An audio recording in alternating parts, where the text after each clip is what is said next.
Bismillahirrahmanirrahim. Dear students, Assalamu alaikum. My name is Sheikh Irfanullah Khan and currently I am working as Assistant Professor in Department of Mathematics, ComSets Institute of Information Technology. MTH 471 integral equation के सिलसिले का आज हमारा ये third lecture है। इससे पहले हमारे 2 लेक्चर्स हो चुके हैं। आज के लेक्चर का बाकायदा आगाज़ करने से पहले थोड़ी सी रोशनी लास्ट लेक्चर पे डाल देते हैं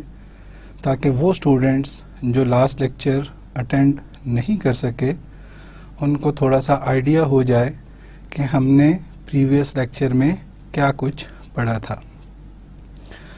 तो सबसे पहले रिकॉल करते हैं लेक्चर 2 को।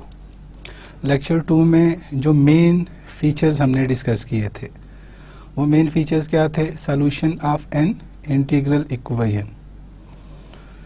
Solution of an integral equation कुछ इस तरीके से हमने डिफाइन किया था कि solution of integral equation is a function when substituted into a right hand side of integral equation, then a right hand side of integral equation approaches to u of x. मिसाल के तौर पे equations देखें। Integral equation u of x equals to f of x plus integral 0 to x k of xt dt। ये हमारे पास एक integral equation है और इसका हमने सॉल्यूशन फाइंड करना है। तो सॉल्यूशन फाइंड करने के लिए हमने क्या डेफिनेशन की कि solution of integral equation is a function, एक ऐसा फंक्शन है जो हम right hand side of integral equation under the integral sign u of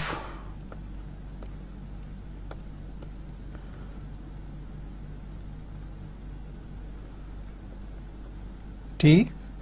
इसकी जगह वैल्यू सब्स्टिट्यूट करें तो वो रिजल्टेंट हमारा लेफ्ट हैंड साइड को अप्रोच करना चाहिए। लेफ्ट हैंड साइड पे जो function u of x given है। मिसाल के तौर पे हम ये एज्यूम करते हैं कि u of x equals to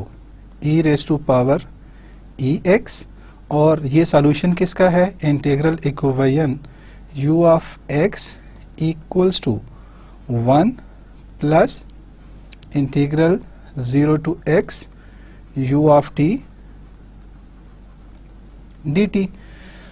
अब u of x equals to e raise to power x जब हम right hand side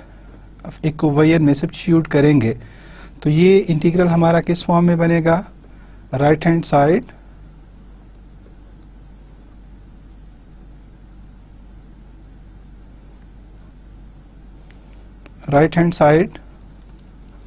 equals to 1 plus 0 to x e raise to power t dt। और जब इंटीग्रेट करेंगे तो रिजल्ट हमारे पास क्या आएगा? 1 plus e raise to power t 0 to x equals to 1 plus upper limit substitute करें e raise to power x minus e raise to power 0 और एनीथिंग रेज़ टू पावर 0 की कंडीशन हम करते हैं कि वो 1 की इक्वल है। 1 plus e raise to power x minus 1 से 1 cancel equals to e raise to power x और यहाँ पे हम देख सकते हैं कि ये ex क्या था जो हमने सॉल्यूशन लिया था, equals to u of x और इसी को हम डिफाइन कर सकते हैं लेफ्ट हैंड साइड। उम्मीद है कि आपको सॉल्यूशन ऑफ इंटीग्रल इक्वेशन के बारे में आइडिया हो गया होगा। सॉल्यूशन ऑफ इंटीग्रल इक्वेशन के बारे में हमने कुछ कंक्लूडिंग रिमार्क्स दिए थे कि जब किसी भी इंटीग्रल इक्वेशन का सॉल्यूशन हम डिफाइन करते हैं या सॉल्यूशन लिखते हैं तो उसमें जो मेन बातें देखी जाती हैं, सबसे पहले जो क्वेश्चन अराइज होता है कि उस इंटीग्रल इक्वेशन के सॉल्यूशन की एग्जिस्टेंस क्या है, क्या वो सॉल्यूशन एग्जिस्ट करता है, और सेकंड जो क्वेश्चन अराइज होता है वो क्वेश्चन है उसकी यूनिकनेस के बारे में कि इंटीग्रल इक्वेशन का जो सॉल्यूशन है वो यूनिक भी है या नहीं। तो इसके बारे में हमने कुछ एग्जांपल्स देखी, लीनियर इंटीग्रल इक्वेशन सॉल्व किए, नॉन लीनियर सॉल्व किए, और उसके बाद कंक्लूड किया कि जब नॉन लीनियर इंटीग्रल इक्वेशन हमारे पास होती हैं तो नॉन लीनियर इंटीग्रल इक्वेशन जिसकी हमने एक एग्जांपल भी ली थी, और उस एग्जांपल में हमने ये देखा था कि रियल सॉल्यूशन उसके दो एग्जिस्ट करते हैं। दो सॉल्यूशन एग्जिस्ट करने का मतलब ये है कि वो उस केस में सॉल्यूशन यूनिक नहीं है, और दोनों सॉल्यूशन उस इंटीग्रल इक्वेशन को सेटिस्फाई भी करते हैं। जैसे कि हमने अभी इस एग्जांपल में देखा कि किस तरीके से कोई अननोन फंक्शन किसी इंटीग्रल इक्वेशन का सॉल्यूशन बनता है। सेकंड कंक्लूजन जो हमने लिया था, सेकंड कंक्लूजन ये था कि अगर किसी भी इंटीग्रल इक्वेशन का सॉल्यूशन एग्जिस्ट करता है तो क्या वो सॉल्यूशन किसी क्लोज्ड फॉर्म की रिप्रेजेंटेशन में लिखा जा सकता है। मसलन किसी एलिमेंट्री फंक्शन की फॉर्म में हम लिख सकते हैं, like polynomial, like exponential, trigonometric और हाइपरबोलिक। जैसा कि हमने इस एग्जांपल में देखा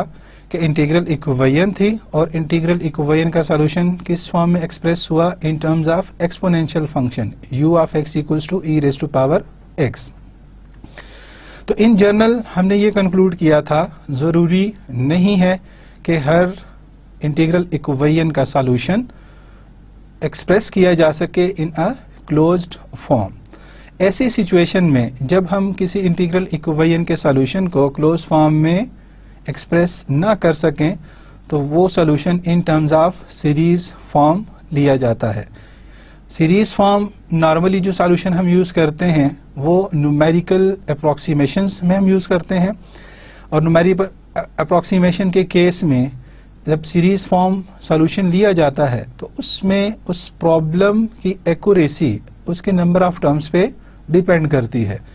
कि कितनी नंबर ऑफ टर्म्स हम उसमें लें। फॉर एग्जाम्पल एक सीरीज है हमारे पास 1 + x square + x cube by 3 factorial and so on, exponential function की सीरीज। अगर इसमें फर्स्ट 2 टर्म हम लें तो रिजल्ट कुछ और होगा, फर्स्ट 3 टर्म्स हम लें तो रिजल्ट कुछ और होगा, फर्स्ट 4 टर्म्स लें तो रिजल्ट कुछ और होगा। तो न्यूमेरिकल अप्रोक्सीमेशंस लेने के लिए, न्यूमेरिकली किसी प्रॉब्लम को सॉल्व करने के लिए हम सीरीज फॉर्म सॉल्यूशन लेते हैं। और थर्ड कंक्लूजन में ये था कि उनका डिफरेंस जो दो एक्सप्रेसिबल फॉर्म्स हैं हमारे पास, closed form and numerical approximation form. Numerical approximation form में क्या था कि हम solution in terms of series form लेते हैं। तो सीरीज फॉर्म और क्लोज्ड फॉर्म का डिफरेंस क्या होता है, डिफरेंस के दरमियान जो हमारे पास रिजल्ट आ रहा है, अगर हम फर्स्ट 2 टर्म्स की एक्यूरेसी लें और एग्जैक्ट सॉल्यूशन के साथ कंपेयर करें, उनका डिफरेंस फर्स्ट 3 टर्म्स, तो ये डिफरेंस मैटर करते हैं। और हमने रिमार्क्स अपने कंक्लूड किए थे, वही नॉन लीनियर एग्जांपल ली जिसका जिक्र आपको सेकंड लेक्चर में मिलेगा कि किस तरीके से एक नॉन लीनियर इंटीग्रल इक्वेशन है और उसके 2 सॉल्यूशन एग्जिस्ट करते हैं। इसके बाद हमने कुछ इंपॉर्टेंट आइडेंटिटीज पढ़ी थी और कुछ थ्योरम्स पढ़े थे। इंपॉर्टेंट आइडेंटिटीज में हमारे पास क्या था, सबसे पहले हमने first fundamental theorem of calculus define किया। Fundamental theorem of integral calculus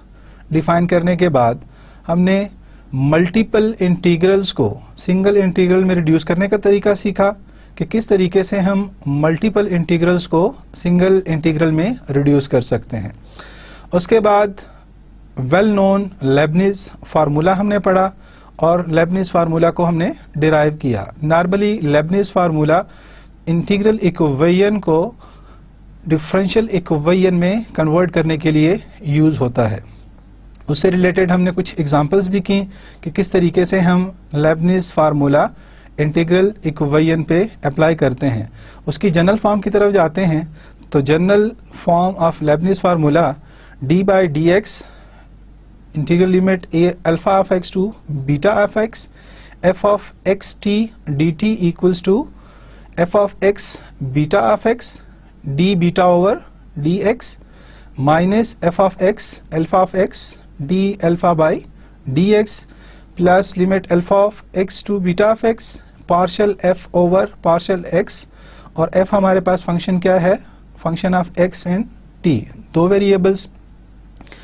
अब इसी को अगर हम देखें तो ये हमारे पास जनरलाइजेशन है fundamental theorem of integral calculus की। Fundamental theorem of integral calculus हमने क्या डिफाइन किया था, d by D X integral a to x f of x equals to capital f of x, और f ऑफ x में हमने ये condition लगाई थी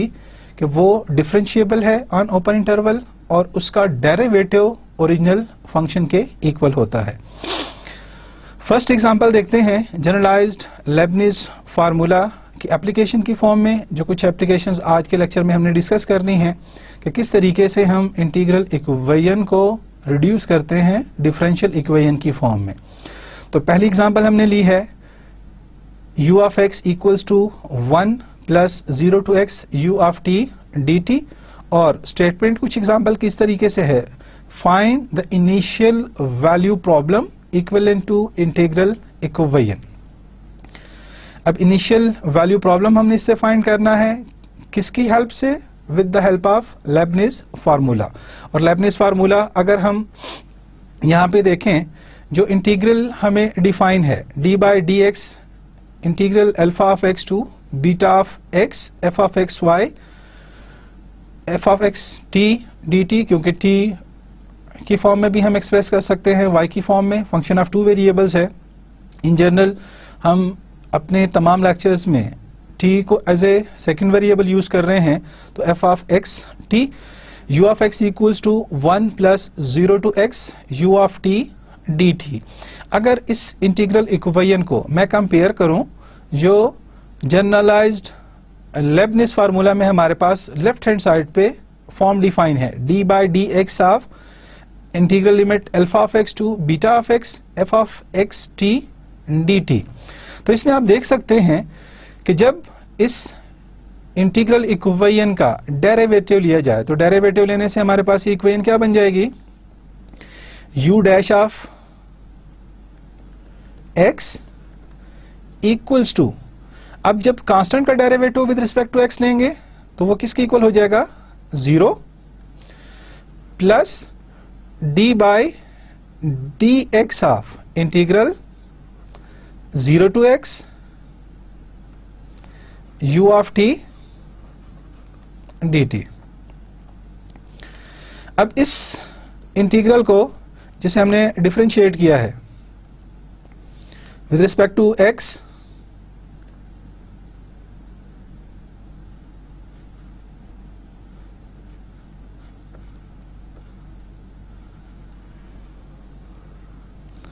और ओरिजिनल इक्वेशन के साथ कंपेयर किया जाए, तो ओरिजिनल इक्वेशन हमारे पास क्या है,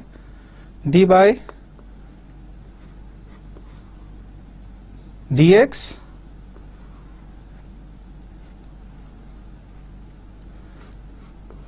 alpha of X to beta of X F of x T D T. अब इसमें कंपैरिजन देखें, अल्फा की वैल्यू क्या है हमारे पास, alpha of x equals to 0 lower limit and beta of x equals to X, जो कि हमारे पास अपर लिमिट डिफाइन है।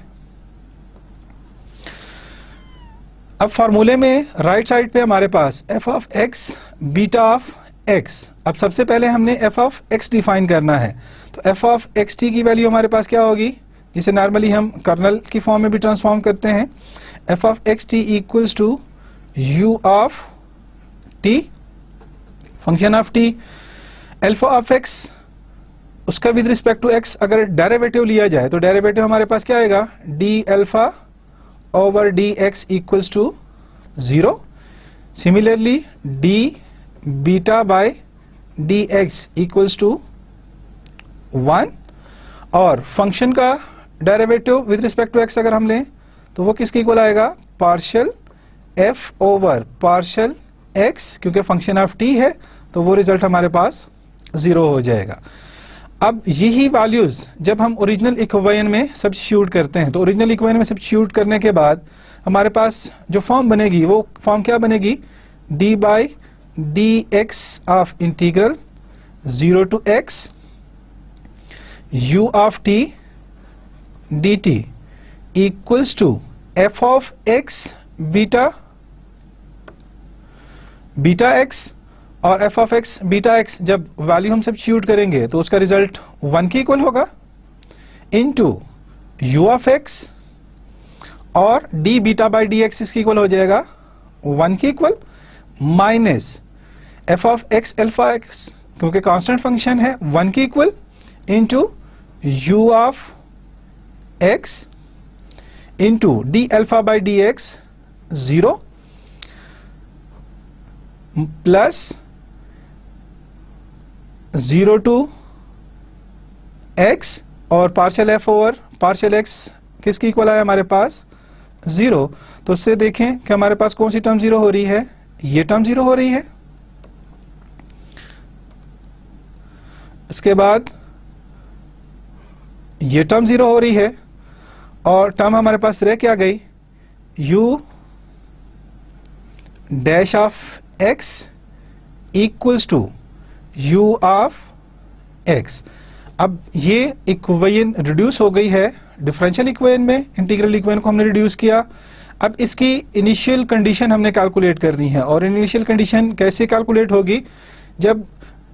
एट x इक्वल्स टू 0 हम इस ओरिजिनल इक्वेशन में वैल्यू सब्स्टिट्यूट करेंगे। तो जब वैल्यू सब्स्टिट्यूट करेंगे इंटीग्रल इक्वेशन में, तो u of 0 equals to 1 plus 0 to 0, तो उस तरह से ये रिजल्ट हमारे पास 0 के इक्वल हो गया, और u ऑफ 0 की वैल्यू क्या आ गई हमारे पास,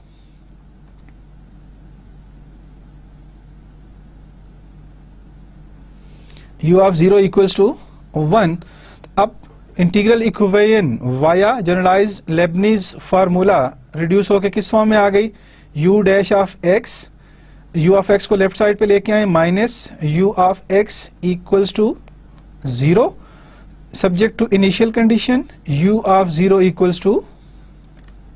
1। ये प्रॉब्लम सॉल्व हुआ। अब एक मजीद इसकी एप्लीकेशन देख लेते हैं। Next example, find the initial value problem equivalent to integral equation u of x equals to x plus 0 to x t minus x u of t dt। अब इस केस में हमने अप्लाई करना है जनरलाइज लेबनीज फार्मूला। तो जब apply करने के लिए सबसे पहले हम इस इंटीग्रल इक्वेशन को डिफरेंशिएट करेंगे।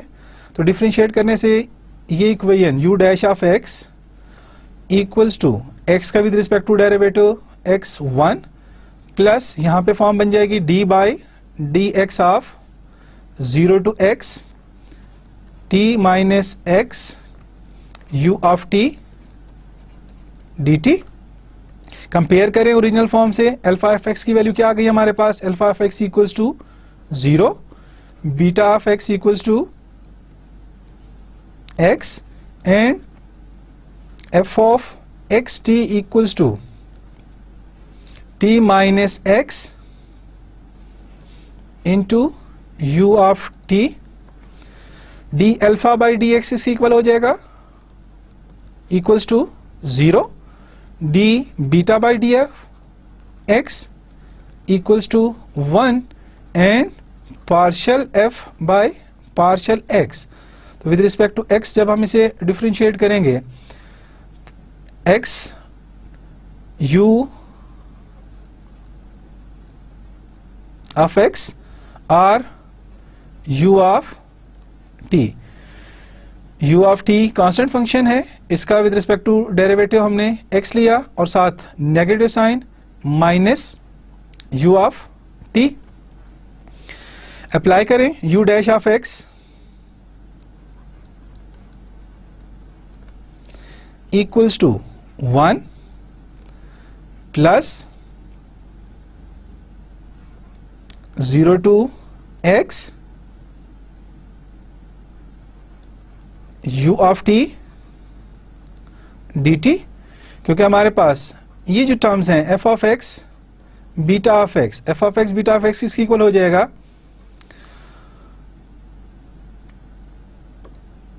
टी की जगह x हमने सब्स्टिट्यूट करना है, x माइनस एक्स, तो x माइनस एक्स ये टर्म जीरो, तो बाकी तमाम टर्म इस जीरो की वजह से zero. Similarly F of X alpha of x equals to zero minus X into U of X, और D alpha by D X इसकी इक्वल था हमारे पास जीरो, लिहाजा ये टर्म भी जीरो। तो सिर्फ टर्म हमारे पास कौन सी रह जाएगी, u ऑफ t, और वो भी नेगेटिव साइन के साथ, क्योंकि जब हमने उसको डिफरेंशिएट किया t माइनस एक्स को, एक्सपोनेंट 1 था, u of t with respect to x constant है, तो x का derivative with respect to x 1, identity function का डेरिवेटिव नेगेटिव साइन की वजह से वो minus u of t r minus u of x। तो हमारे पास फॉर्म क्या बन गई, 1 plus 0 to x u of t dt, यहां पे नेगेटिव साइन आएगा, equals to 1 minus 0 to x u of t dt u dash of x, इसे हम 1 का नाम दे देते हैं। 1 का नाम क्यों, कि अभी भी इस इक्वेशन में हमारे पास इंटीग्रल साइन अपीयर हो रहा है, और लेबनिज फार्मूला हम किस लिए अप्लाई करते हैं कि किसी भी इंटीग्रल इक्वेशन को हम रिड्यूस कर सकें डिफरेंशियल इक्वेशन की फॉर्म में। अब नेक्स्ट दोबारा इसे इंटीग्रेट करेंगे। दोबारा इंटीग्रेट करने के लिए अब हमारे पास इंटीग्रल इक्वेशन किस टाइप की है, integro differential equation, again integrating integro differential equation. तो यहां पे हमारे पास वैल्यू बन जाएगी u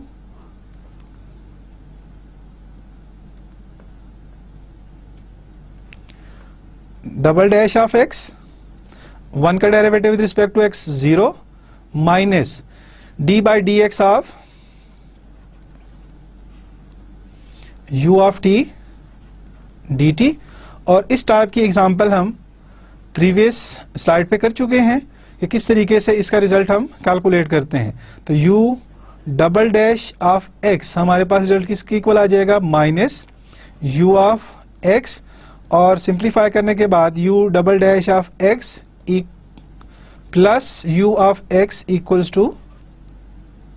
0। ये हमारे पास डिफरेंशियल इक्वेशन आ गई। अब इसके साथ इनिशियल कंडीशन हमने कैलकुलेट करनी है। तो initial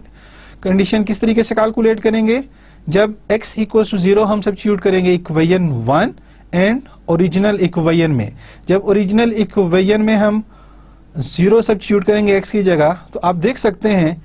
u of 0 right side पे हमारे पास क्या है, फंक्शन ऑफ x है, तो x की जगह 0 रखने से वो टर्म भी 0,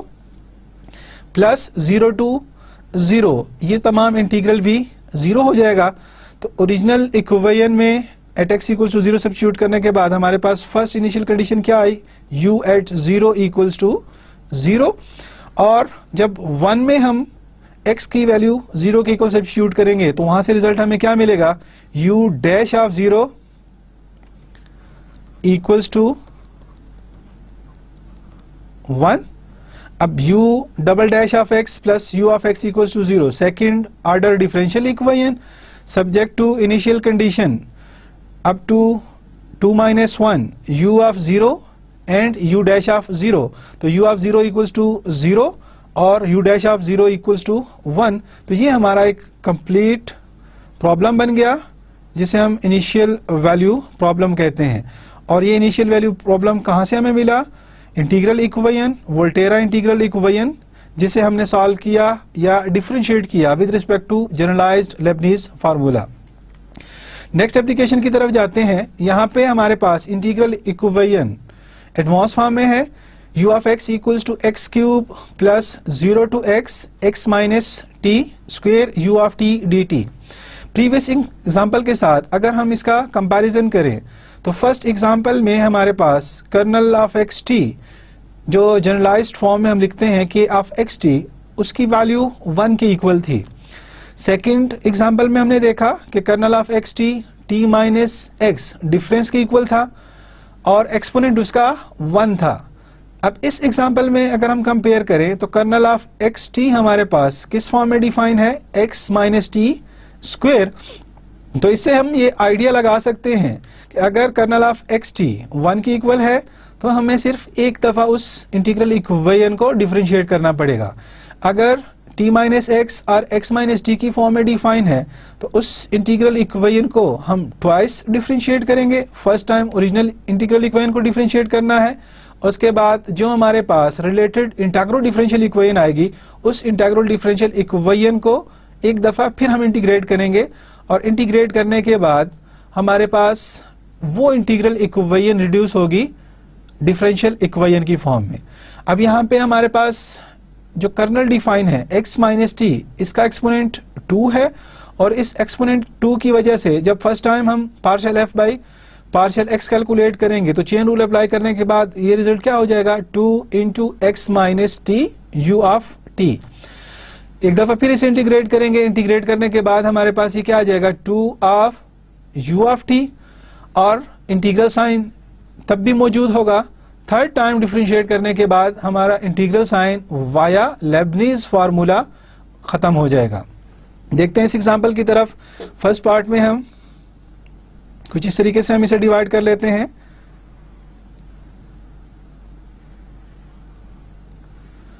यहां पे देखें कि अल्फा ऑफ एक्स कंपेयर हम करें, alpha of x equals to 0, beta of x equals to x, क्योंकि वोल्टेरा इंटीग्रल इक्वेशन है, लोअर लिमिट इक्वल्स टू 0 और जनरलाइज फॉर्म के साथ अगर हम कंपेयर करें alpha of x equals to 0 and beta of x equals to x, इनके derivative with respect to x calculate करें, d अल्फा बाई dx, वो वैल्यू हमारे पास 0 की इक्वल आ गई। d बीटा बाई dx, वो वैल्यू 1 की इक्वल और फंक्शन हमारे पास किस फॉर्म में डिफाइन था, f of x t equals to x minus t square u of t और partial f by partial x calculate करें तो वो रिजल्ट आ जाएगा 2 into x minus t u of t। Original equation में substitute करें, original equation हमारे पास क्या है, d by D x of 0 to x alpha of x to beta of x f of x t, तो f of x t हमारे पास यहाँ पे x minus t square u of t dt equals to f of x beta of x। जब beta of x t की जगह हम substitute करेंगे तो बीटा ऑफ x की वैल्यू किसके इक्वल है, x के इक्वल, और इस कर्नल में जब t की जगह x रिप्लेस करेंगे x माइनस x, तो फर्स्ट टर्म हमारे पास f of x beta of x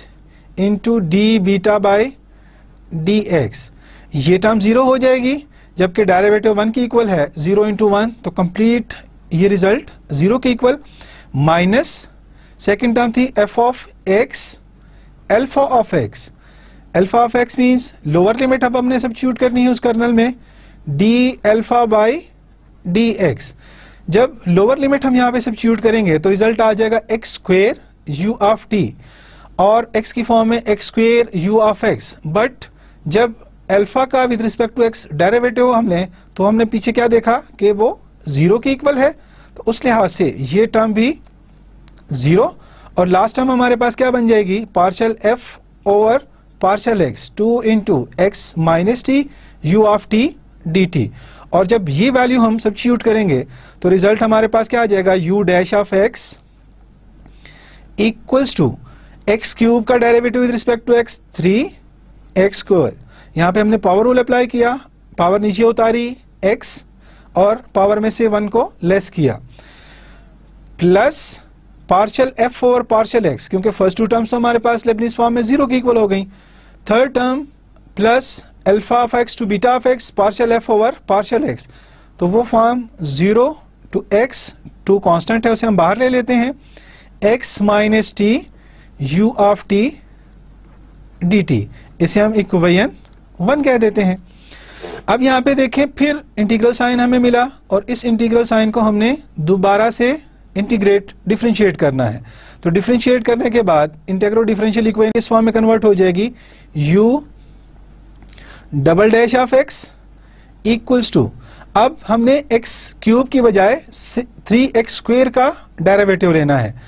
3x square, x square का derivative 2x, 3 into 2x equals to 6x plus 2, अब 0 to x, x minus t u of d T,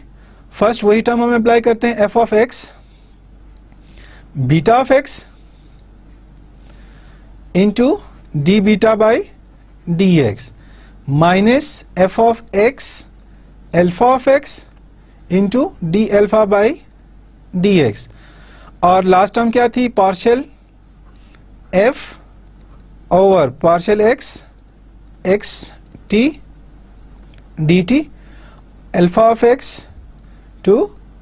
beta of x। अब first हम देखें, जब x और t की जगह हम बीटा ऑफ x रिप्लेस करेंगे, बीटा ऑफ x की वैल्यू हमारे पास x है, तो उस कर्नल में बीटा ऑफ x जब x सब्स्टिट्यूट करेंगे, x माइनस x, ये टर्म 0, जिससे ये फर्स्ट टर्म 0, जब t की जगह अल्फा ऑफ x की वैल्यू 0 के इक्वल है, तो x minus 0 x, but D alpha by D x की वजह से ये टर्म क्या हो जाएगी 0,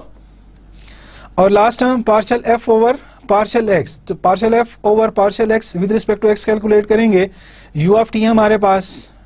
कांस्टेंट है विद रिस्पेक्ट टू x, और x आइडेंटिटी फंक्शन है, आइडेंटिटी फंक्शन का derivative with respect to x 1 के इक्वल, तो वो फॉर्म हमारे पास बन जाएगी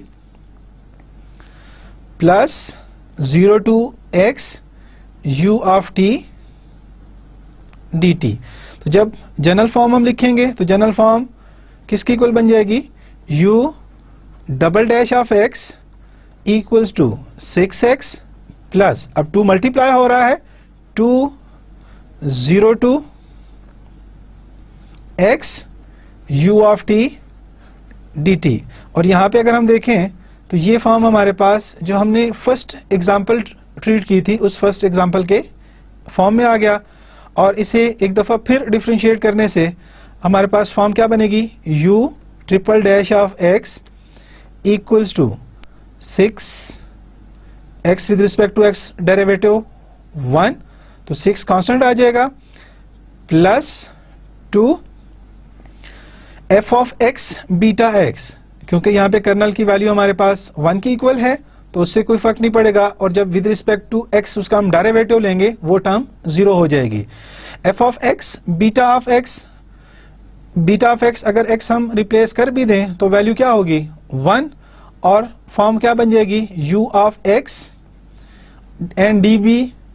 बीटा बाई डी एक्स, उसकी वैल्यू भी 1 की equal, minus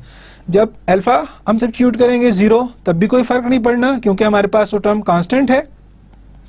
u of x into D alpha by D X इसकी इक्वल हो जाएगा 0, तो ये टर्म हमारे पास 0, और फाइनल फॉर्म क्या बन जाएगी u triple dash of x equals to 6 plus 2 u of x। यहां पे हम देख सकते हैं इस इक्वेशन में, इक्वेशन 3 के इंटीग्रल साइन कंप्लीटली वैनिश हो गया है। अब हमारे पास इंटीग्रल इक्वेशन कंप्लीटली रिड्यूस हो गई है डिफरेंशियल इक्वेशन में, तो जो हमने इक्वेशन लिखी 1, इक्वेशन 2, यहां से और ओरिजिनल इक्वेशन जिसे हम स्टैटिक कह देते हैं, यहां से हमने इनिशियल कंडीशंस कैलकुलेट करनी है। तो फर्स्ट जब u of x means u of 0 हमने कैलकुलेट करना है और x equal to 0 equation star में सब्स्टिट्यूट करेंगे तो वहां से हमें रिजल्ट क्या मिलेगा, u ऑफ 0 इक्वल्स टू 0। क्यों 0? कि जब फर्स्ट x की जगह हम वैल्यू सब्स्टिट्यूट करेंगे तो ये टर्म 0, उसके बाद लिमिट 0 टू x लेंगे 0 टू 0, तो ये कंप्लीट टर्म भी 0 and u of 0 equals to 0। फिर आते हैं इक्वेशन 1 की तरफ। इक्वेशन 1 जो first order integral differential equation है उसमें x की वैल्यू 0 सब्स्टिट्यूट करेंगे, तो x की वैल्यू 0 सब्स्टिट्यूट करने से फर्स्ट टर्म 3x स्क्वायर ये 0 और लिमिट 0 टू 0 ये टर्म भी 0, तो ये किस चीज को इंप्लाई करता है u dash of 0 equals to 0। Second condition के बाद थर्ड कंडीशन किस तरीके से कैलकुलेट करेंगे, इक्वेशन 2 की फॉर्म में, और इक्वेशन 2 में जब हम x इक्वल्स टू 0 सब्स्टिट्यूट करेंगे तो u dash of 0 double dash of 0, तो राइट साइड पे ये भी हमारे पास टर्म कौन सी है, विद रिस्पेक्ट टू x ही है, और x को जब 0 रखेंगे फर्स्ट टर्म भी 0 और लिमिट 0 to 0 वो टर्म भी कंप्लीटली 0 हो जाएगी। तो u double dash of x equals to 0, और ये कंप्लीट हमारे पास इनिशियल वैल्यू प्रॉब्लम, और initial value problem third order differential equation subject to initial condition up to second order, u of 0, u dash of 0 and u double dash of 0 equals to 0। इन तीनों examples में हमने देखा जब हमारे पास kernel of x t 1 की equal था तो इंटीग्रल इक्वेशन कन्वर्ट हुई first order differential equation with initial condition, with one initial condition. और जब सेकंड एग्जांपल में हमने देखा kernel of x t difference की इक्वल हमने लिया difference kernel t minus x और एक्स माइनस टी, तो उस केस में हमने देखा कि वो integral equation second order differential equation में कन्वर्ट हुई। इस तरीके से जब हमने थर्ड एग्जांपल में कर्नल की value x minus T raise to power 2 ली, तो उसको सॉल्व करते हुए वो इंटीग्रल इक्वेशन हमारी किस चीज में रिड्यूस हुई, third order differential equation subject to the initial condition u of 0, u dash of 0 and u double dash of 0। उम्मीद है स्टूडेंट्स आप काफी कुछ सीख गए होंगे कि किस तरीके से हमने लेबनीज फार्मूला का यूज करना है, या लेबनीज फार्मूला की एप्लीकेशंस क्या हैं,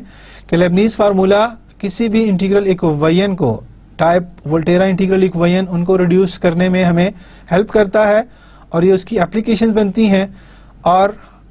integral equation initial value problem में कन्वर्ट हो जाती है। इसके बाद हम origin of an integral equation discuss करते हैं। जैसे कि शुरू के लेक्चर में मैंने बयान किया था कि इंटीग्रल इक्वेशन बनती कैसी हैं, इंटीग्रल इक्वेशन का ऑरिजिन क्या है।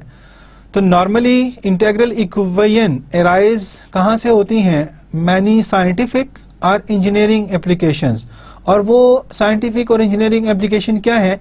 कि जब हम वोल्टेरा इंटीग्रल की बात करते हैं, वोल्टेरा इंटीग्रल इक्वेशन, तो वोल्टेरा इंटीग्रल इक्वेशन का ओरिजिन बनता है इनिशियल वैल्यू प्रॉब्लम्स। जैसे कि अभी हमने प्रीवियस एग्जांपल में देखा कि इंटीग्रल इक्वेशन थी वोल्टेरा इंटीग्रल इक्वेशन, उसे हमने रिड्यूस किया इनिशियल वैल्यू प्रॉब्लम में।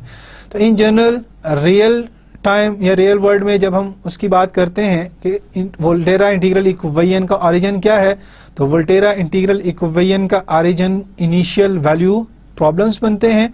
जबकि बाउंड्री वैल्यू प्रॉब्लम्स की बात हम करें तो बाउंड्री वैल्यू प्रॉब्लम से मिलने वाली इंटीग्रल इक्वेशन हमारे पास क्या होती है, Fredholm integral equation. Integral equations arise in many scientific and engineering applications. Volterra integral equation can be obtained from converting initial value problems with prescribed initial values. However, Fredholm integral equation can be derived from boundary value problems with given boundary condition. तो वही अल्फाज जो मैंने पहले बयान किए थे उसे हम डेफिनेशन की फॉर्म में इस तरीके से बयान करते हैं। यहाँ पे एक बात काफी काबिल गौर है जो हम पॉइंट आउट करते हैं कि converting of Volterra integral equation to initial value problems and initial value problems to Volterra integral equation, कि वोल्टेरा से इनिशियल वैल्यू प्रॉब्लम में और इनिशियल वैल्यू प्रॉब्लम से वोल्टेरा इंटीग्रल इक्वेशन में जब कन्वर्जन होती है तो ये कॉमनली यूज हो रही है लिटरेचर में। आप इसकी डिफरेंट एग्जांपल्स देख सकते हैं, डिफरेंट बुक्स में आपको डिफरेंट लिटरेचर में ये चीजें आपको मिल जाएंगी। इसके बरक्स जब हम फ्रेडहोम की बात करते हैं कि Fredholm convert to boundary value problem और boundary value problems convert to Fredholm integral equation, तो वो रेयर केसेस में हमें देखने को मिलते हैं। अब इस ऑरिजिन के बारे में कि किस तरीके से इनिशियल वैल्यू प्रॉब्लम्स कन्वर्ट होते हैं वोल्टेरा इंटीग्रल इक्वेशन में, तो उसे हम डिटेल से डिस्कस करते हैं। और डिटेल से डिस्कस करने के लिए हम उसकी standard form of third order differential equation, third order differential equation की स्टैंडर्ड फॉर्म हमारे पास क्या है, D Q y over dx3 plus p of x d2y over dx2 plus q of x dy over dx plus r of x into y of x equals to g of x, subject to the initial condition y of 0 equals to alpha,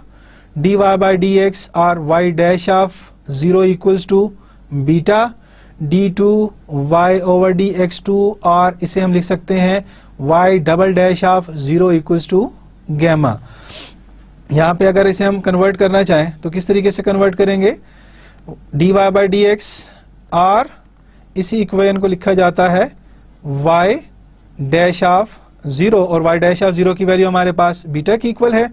and y double dash of 0 equals to gamma और वो value यहाँ पे y double dash of 0 और d2y over dx2 equals to gamma where alpha, beta and gamma are constants and the coefficient p of x, q of x and r of x are analytic functions। इसके proof की तरफ जाते हैं तो proof में जैसे कि हमारे पास इसकी standard form third order differential equation में देखें, जो हमारे पास हाईएस्ट ऑर्डर है वो किसकी इक्वल है, d3 y over dx3। इसको हम लिख सकते हैं सिंपलेस्ट फॉर्म में y triple dash of x।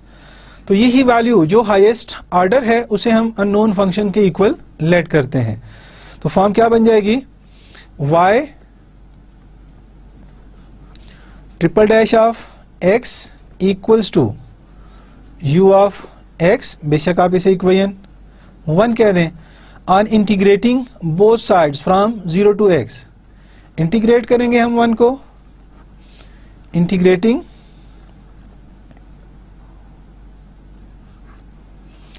both sides from 0 to x we have or we get क्या हो जाएगा, 0 to x y triple dash of x equals to 0 to x। अब u ऑफ x था u of t dt, इस form में convert हो जाएगी equation. और यहां पे हम देखें कि इंटीग्रल और डेरिवेटिव एक दूसरे के एंटी डेरिवेटिव हैं और एक दूसरे को कैंसिल आउट करते हैं। यहाँ पे y triple dash of x को अल्टरनेट फॉर्म में हम लिखें तो y triple dash of x किसकी को लिखी जा सकती है, d by dx into y double dash of x। तो ये d बाय dx इस इंटीग्रल साइन के साथ कैंसिल हो जाएगा। यहाँ पे हमारे पास वैल्यू क्या रह जाएगी, y double dash of x 0 to x equals to 0 to x u of t dt। Limit apply करें, y double dash of x minus y double dash of 0 equals to integral 0 to x u of t dt। और दूसरी side पे क्योंकि y double dash of 0 known value है हमारे पास, दूसरी side पे हम ले जाएंगे y double dash of x equals to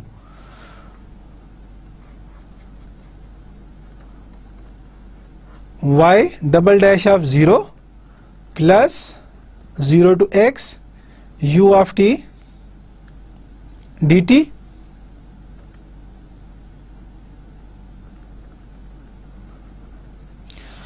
और जैसे हमने प्रीवियस स्लाइड पे देखा कि प्रीवियस स्लाइड पे हमारे पास y डबल डैश ऑफ 0 की वैल्यू क्या थी, गैमा। वो वैल्यू यहां पे सब्स्टिट्यूट करें तो वैल्यू हमारे पास क्या आ जाएगी, y double dash of x equals to gamma plus 0 to x u of t dt। First form हमारे पास बनी क्योंकि हमने इसे रिड्यूस करना है इंटीग्रल इक्वेशन की फॉर्म में एक दफा, फिर हमने इसको इंटीग्रेट करना है with respect to x, again integrating with respect to x from 0 to x on both sides 0 to x y double dash of x dx equals to integral gamma dx plus integral 0 to x, क्योंकि पहले भी integral मौजूद था 0 to x, तो double integral u of t dt into dt, ये form हमारे पास आ गई। और इक्विवेलेंट फॉर्म हमारे पास क्या बनेगी,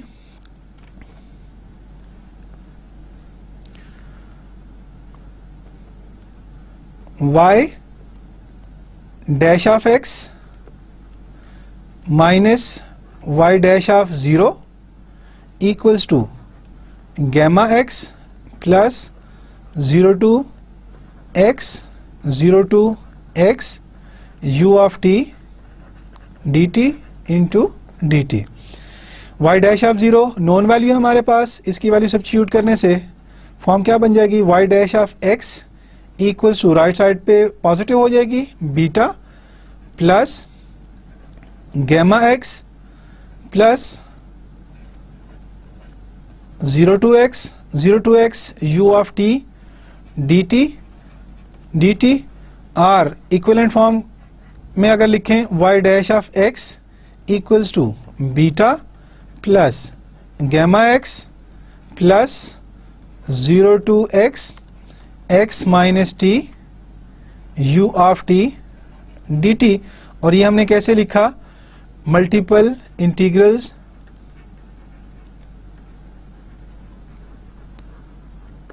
reduce to single integral equation.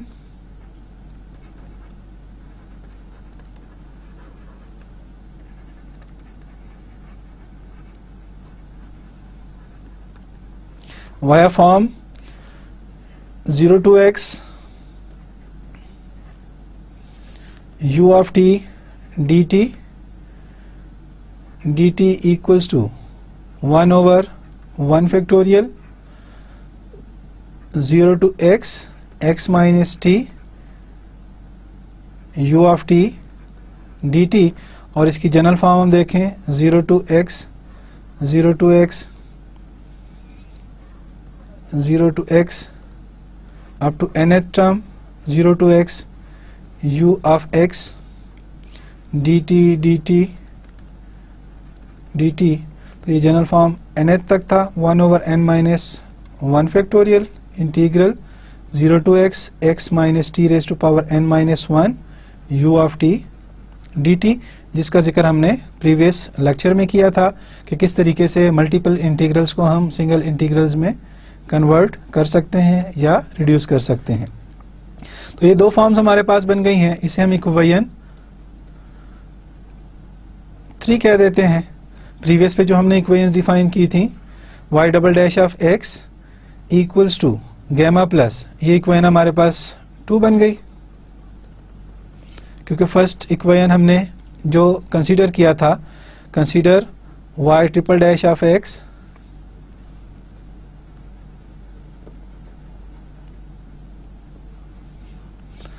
equals to u of x, y dash of x equals to beta plus gamma x plus 0 to x minus t u of t dt। जो third equation है उसे हम एक दफ़ा फिर integrate करेंगे, एक दफ़ा फिर इंटीग्रेट करने से ये फॉर्म क्या बन जाएगी, integral y dash of x dx equals to integral beta dx plus integral gamma x dx plus 0 to x and 0 to x। Third time integrate किया तो 3 integral sign u of t dt and dt। Left side हमारे पास किसकी equal आ जाएगी, y of x minus y of 0। Integrate करने से beta constant है, beta x plus gamma x square by 2 plus 0 to x u of t dt। 3 integrals हैं तो 3 दफा हमने डिफरेंशियल लेने हैं dt। y of 0 known value है, y ऑफ x किसकी इक्वल बन जाएगा, y of 0 plus beta x plus gamma x square by 2 plus 0 to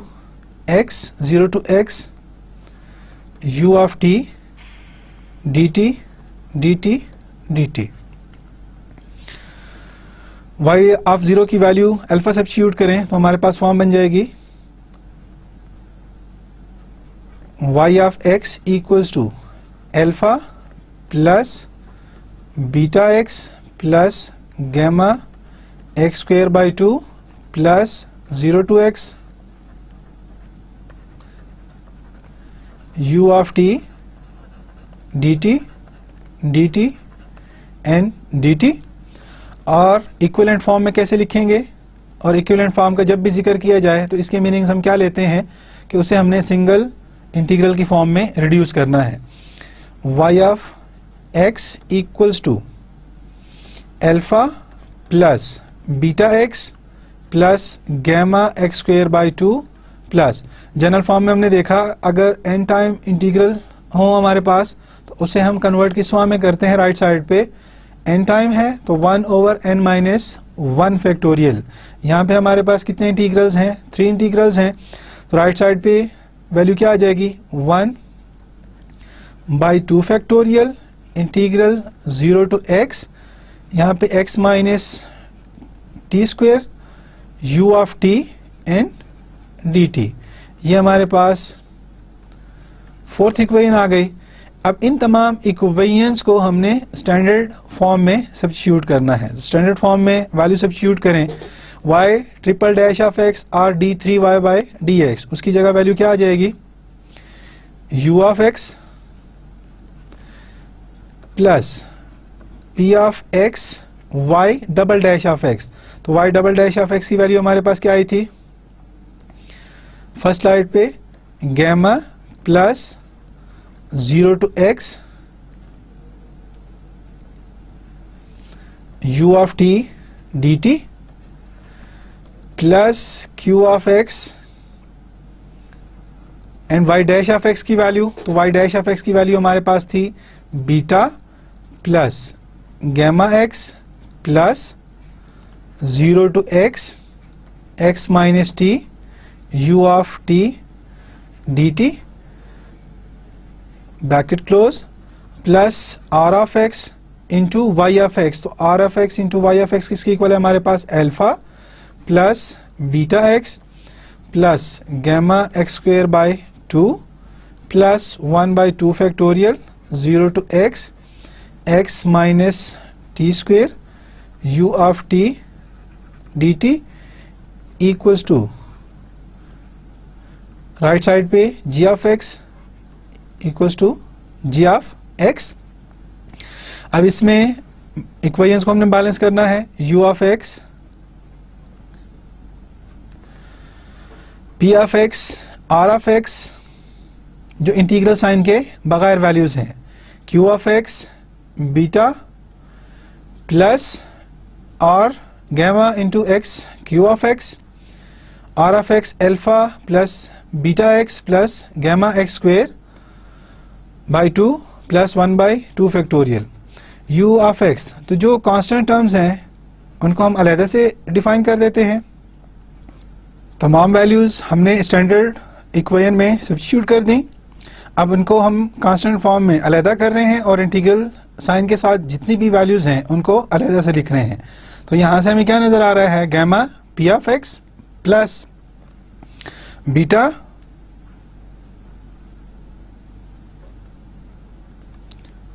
q of x plus gamma x q of x plus alpha r of x plus beta x r of x plus gamma x square by 2 r of x। ये तमाम terms अलहदा से लिख लें, plus p of x 0 to x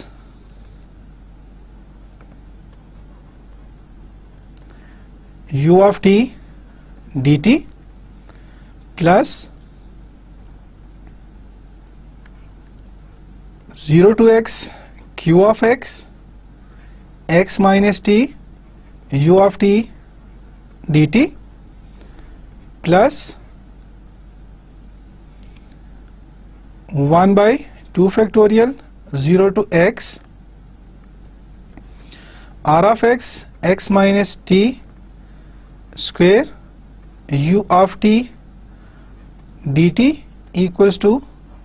g of x। Right side पे g of x है हमारे पास। अब जितनी भी वैल्यूज हैं, अगर स्टैंडर्ड इक्वेशन के साथ हम कंपेयर करें तो standard equation of Volterra integral equation किसकी इक्वल है? u of x equals to f of x plus lambda alpha r a to x k of xt u of t dt। इस form में हमने उसे convert करना है। और convert किस तरीके से होगा? ये तमाम वैल्यूज u of x को हमने एक साइड पे छोड़ना है, उसके अलावा जितनी भी वैल्यूज हैं वो हम राइट हैंड साइड पे ले जाएंगे।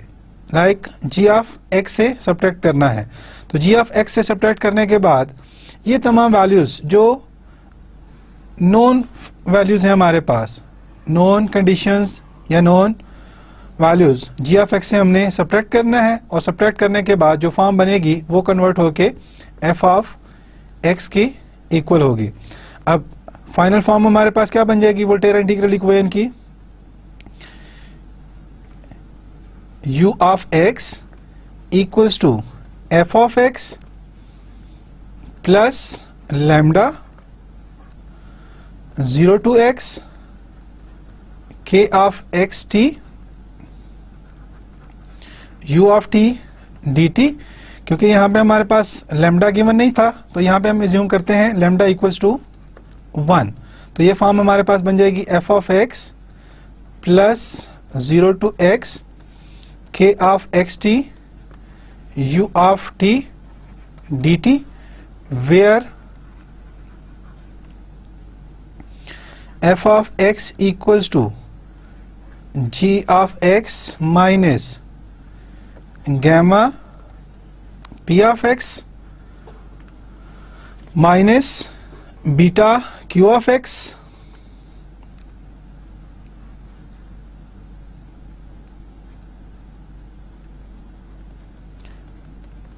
एंड सो ऑन, जितनी भी नोन टर्म्स हमें वहां पे डिफाइन थी। And k of x t किसकी इक्वल हो जाएगा? k of x T equals to p of x plus, और राइट साइड पे जाके ये सारी वैल्यूज नेगेटिव हो जाएंगी, minus p of x plus q of x x minus t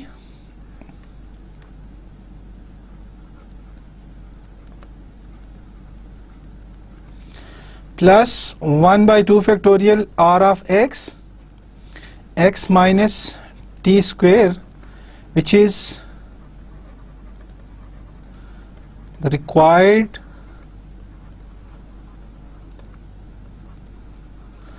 Volterra integral equation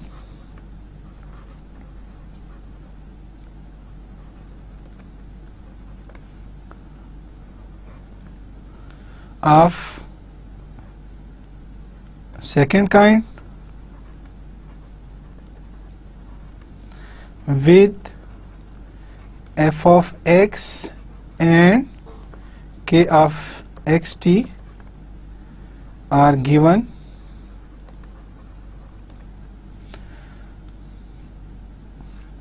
उम्मीद है कि आपको वोल्टेरा इंटीग्रल इक्वेशन या इनिशियल वैल्यू प्रॉब्लम को कन्वर्ट करके वोल्टेरा इंटीग्रल इक्वेशन हासिल करने का तरीका मालूम हो गया होगा कि किस तरीके से हम इनिशियल वैल्यू प्रॉब्लम को वोल्टेरा इंटीग्रल इक्वेशन में कन्वर्ट कर सकते हैं। यहाँ पे हमने जनरलाइज और standard form of third order differential equation ली और उसे कन्वर्ट किया Volterra integral equation of second kind. आज के लेक्चर में हमने क्या क्या चीज़ें डिस्कस की? जनरलाइज्ड लेबनिज फार्मूला और जनरलाइज्ड लेबनिज फार्मूला की एप्लीकेशंस हमने देखी कि किस तरीके से इंटीग्रल इक्वेशन को हम इनिशियल वैल्यू प्रॉब्लम में कन्वर्ट कर सकते हैं। उसके बाद हमने ऑरिजिन डिस्कस किया कि इंटीग्रल इक्वेशन का ऑरिजिन कहाँ से है, या ऑरिजिन किस तरीके से हम डिफाइन करते हैं। तो नॉर्मली रियल लाइफ प्रॉब्लम्स में इंटीग्रल इक्वेशंस जो बनती हैं वो हमारे पास इनिशियल वैल्यू प्रॉब्लम से बनती हैं। उन्हीं इनिशियल वैल्यू प्रॉब्लम्स को टैकल करते हुए, उन पे डिफरेंट टेक्निक्स अप्लाई करते हुए हम कन्वर्ट करते हैं उन इनिशियल वैल्यू प्रॉब्लम को वोल्टेरा इंटीग्रल इक्वेशंस में। जैसा कि अभी आपने देखा कि किस तरीके से वोल्टेरा इंटीग्रल इक्वेशन में हमने इनिशियल वैल्यू प्रॉब्लम को कन्वर्ट किया, कि इनिशियल वैल्यू प्रॉब्लम था, उस पे इंटीग्रेशन अप्लाई की, कुछ प्रोसीजर अप्लाई किया, और प्रोसीजर अप्लाई करने के बाद वही initial value problem, third order initial value problem convert हो गया Volterra integral equation of second kind. उम्मीद है आज के लेक्चर में आप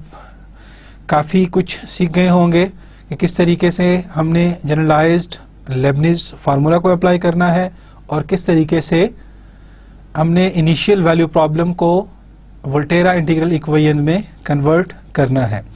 नेक्स्ट लेक्चर तक अल्लाह आपका हामी व नासिर हो। अल्लाह हाफिज।